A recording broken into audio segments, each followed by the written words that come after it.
Good morning बच्चों। आज मैं आपका हिंदी में उपवाचक पाठ पढ़ाने जा रही हूँ। झांसी की रानी। इस पाठ की लेखिका सुभद्रा कुमारी चौहान जी हैं।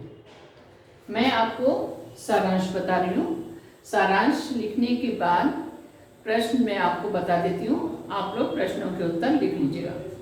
आप जब भी प्रश्न लिखिए या पाठ स्टार्ट करिए, उस पाठ के लेखक या रचयिता जो भी होते हैं उनकी पिक्चर जरूर लगाया करिए।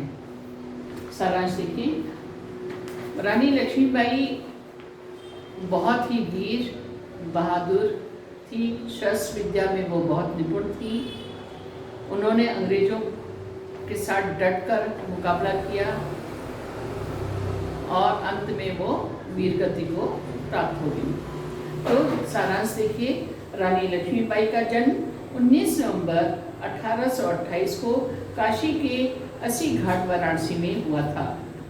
इनके पिता का नाम मोरोपंत तांबे और माता का नाम भागीरथी बाई था। इनका बचपन का नाम मणिकर्णिका रखा गया, परंतु प्यार से इन्हें मनु कहकर पुकारा जाता था।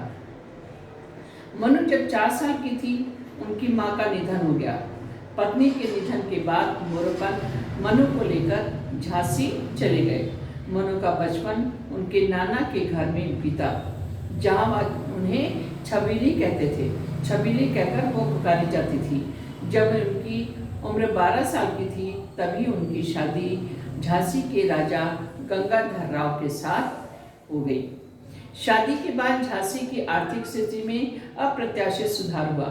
इसके बाद मनु का नाम लक्ष्मीबाई अखारोहण और शस्त्र संधान में निपुण महारानी ने झांसी के किले के अंदर महिला सेना खड़ी करती थी, जिसका संचालन स्वयं मर्दानी पोशाक पहनकर करती थी। कौन? महारानी लक्ष्मीबाई। मनु। उनके पति राजा गंगाधर राव ये सब देखकर प्रसन्न रहते थे।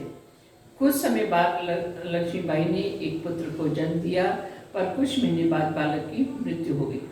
राजा ने पुत्र के वियोग में 21 नवंबर 1853 को प्राण त्याग दिए। यानी अब 21 नवंबर 1853 में मनुबाई यानी लक्ष्मीबाई के पति का भी देहांत हो गया। गंगाधर राव का भी देहांत हो गया। झांसी शोक में डूब गई। इसी बीच अंग्रेजों ने अपनी कुटिल नीति से झांसी पर चढ़ाई कर दी। झांसी को अपने राज्य में मिलाने के लिए अंग्रेजों ने झांसी पर चढ़ाई कर दी। रानी ने तोपों से युद्ध करने के लिए विश्वासपात तुमची को नेतृत्व में लगा दिया। 14 मार्च 1857 से 8 दिन तक तोपें आग उगलती रही, यानी युद्ध होता रहा। रानी रणचंडी का साक्षात रूप रखे पीठ पर दत्तक पुत्र दामोदर राव को बांधे भयंकर युद्ध करती थी। दत्तक पुत्र जो गोद लिया होता है। अपना पुत्र तो उनका मर गया था, फिर उन्होंने एक बच्चे को गोद लिया, और जो बच्चे को गोद लेते हैं उस बच्चे को दत्तक कहते हैं। तो इन्होंने एक बच्चे को गोद लिया जिसको दत्तक कहा जाता है। उसका नाम दामोदर राव था। तो रानी रणचंडी का साक्षात रूप रखी पीठ पर दत्तक पुत्र दामोदर राव को बांधे भयंकर युद्ध करती थी। सेना के सलाह देने पर वह कालपी की ओर चली गई। अपनी विश्वसनीय 4-5 घुड़सवारों को लेकर कालपी की ओर बढ़ी। अंग्रेज सैनिक पीछा करते रहे। कैप्टन वॉकर ने उनका पीछा किया और उन्हें घायल कर दिया। जंग में घायल होते भी उन्होंने बड़ी वीरता से अंग्रेज सैनिक का काम तमाम कर दिया, यानी उनको भी मार डाला। घायल होते हुए भी रानी ने बड़ी वीरता से अंग्रेज सैनिक को मार डाला और अपने प्राण त्याग दिए। 18 जून 1857 को बाबा गंगादास की कुटिया में, जहाँ इस वीर महारानी यानी लक्ष्मीबाई ने प्राण त्यागे, वहीं पर चिता बनाकर उनका अंतिम संस्कार कर दिया गया। लक्ष्मीबाई ने कम उम्र में यह साबित कर दिया कि वह न सिर्फ बेहतरीन सेनापति बल्कि कुशल प्रशासक भी हैं। रानी लक्ष्मीबाई हमारे लिए उदाहरण है कि अगर महिलाएं चाहें तो वह किसी भी मुकाम पर पहुंच सकती हैं। रानी लक्ष्मीबाई अपने बचपन में हमेशा घुड़सवारी, तलवार चलाने, नकली किले तोड़ने और हमेशा राजनीति के विचार ही विचार करने के लिए ही उनमें मन में जागृत होते थे। पर हमारे मन में आज के बच्चों में खेलने, पढ़ने और कुछ अलग विद्याएं सीखने की जिज्ञासा होती है। पहले बच्चों को घुड़सवारी करना, तीर चलाना, बाढ़ चलाना और अस्त्र शस्त्र की विद्याएं पहले बच्चों को दी जाती थी, लेकिन आज के समय में बच्चों को खेलने के लिए, पढ़ने और दूसरी विद्याओं का ग्रहण करने के लिए अभिभावक जोर देते हैं। अभिभावकों को चाहिए कि वो अन्य विषयों के साथ साथ बच्चों को अस्त्र चलाने की भी विद्या सिखाएं। आगे देखिए, प्रश्न देखिए, आपकी पुस्तक में प्रश्न दिए हुए हैं। पहला प्रश्न है, किंतु काल गति चुपके चुपके काली घटा घेर लाई। पहले देखिए, मैं ऐसे ही लिखेंगे जैसे मैंने आपका लिखा है। उपवाचक झांसी की रानी, लेखिका सुभद्रा कुमारी चौहान। सारांश मैंने आपको बताया है, सारांश लिखेंगे। उसके बाद प्रश्न नंबर आप देखिए, प्रश्न नंबर सेकंड,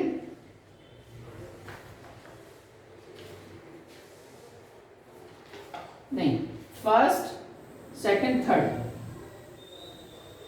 फर्स्ट, सेकंड और फोर्थ, फर्स्ट, सेकंड और फोर्थ प्रश्नों के उत्तर आप लिखेंगे। फर्स्ट, सेकंड और फोर्थ प्रश्नों के उत्तर आप लिखेगा। मैं आपको समझा रही हूं। किंतु काल गति चुपके चुपके काली घटा घेर लाई, फर्स्ट, सेकंड और फोर्थ क्वेश्चन आपने लिखना है, थर्ड नहीं लिखना है, क्योंकि थर्ड में आपका सारांश आ जाएगा, इसलिए थर्ड प्रश्न का उत्तर नहीं लिखना है। आप खाली वन यानी फर्स्ट, सेकंड और फोर्थ प्रश्न का उत्तर ही आप लिखेंगे। अब फर्स्ट प्रश्न का उत्तर देखिए, किंतु काल गति चुपके चुपके काली घटा घेर लाई। इस पंक्ति में किस घटना की ओर संकेत किया गया है? इस पंक्ति में उस समय की घटना की ओर संकेत किया गया है जब लक्ष्मीबाई ब्याह करके, यानी उनकी शादी के बाद उन्हें झांसी, जब लक्ष्मीबाई ब्याह करके झांसी आई थी, तब उस समय झांसी का माहौल और महल का माहौल बहुत ही उत्साहपूर्वक था। लेकिन धीरे धीरे समय के गुजरने के साथ साथ दुर्भाग्य ने साथ दिया, यानी कुछ ही समय के बाद पहले पुत्र की मृत्यु हो गई, यानी पुत्र हुआ तो उसकी भी मृत्यु हो गई, और पुत्र की मृत्यु के बाद उनके पति का भी देहांत हो गया। तो इस तरह किंतु काल गति चुपके चुपके काली घटा घेर लाई, इसका यही अर्थ होता है। काली घटा घिरने की बात क्यों कही गई है? काली घटा का अर्थ होता है काला बादल, लेकिन इन संदर्भ में देखा जाए तो काली घटा की बात है काले बादलों के जैसे समस्याएं, कठिनाइयाँ, परेशानियाँ आदि। यह बात इसलिए कही गई, रानी लक्ष्मीबाई जितनी खुशियों के साथ महल में आई थी, समय के साथ साथ काली घटा जैसी मुसीबतों को भी मुसीबतों का भी उन्हें सामना करना पड़ा।